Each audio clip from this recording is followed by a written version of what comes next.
రాజులు ఇక్కడ ఉండేవాళ్ళు. పైన పెద్ద దేవాలయం ఉన్నదండి. కోనేరులు బాగుంటాయి అన్నమాట. మాకు మా నేటివ్ ప్లేస్కి బెల్లంకొండ దగ్గరండి. ఇదిగోండి బెల్లంకొండ, దాన్ని బెల్లంకొండ అంటాము.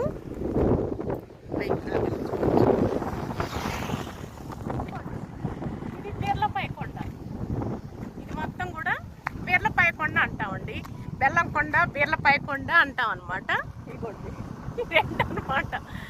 ఏదన్నా విషయం వస్తే బెల్లంకొండ పీర్లపై కొండ లాగా ఉంటారు అని అంటారు. ఇదండి మా ఊరికి దగ్గరలో అనమాట. ఇది బెల్లంకొండ, అది పీర్లపై కొండ.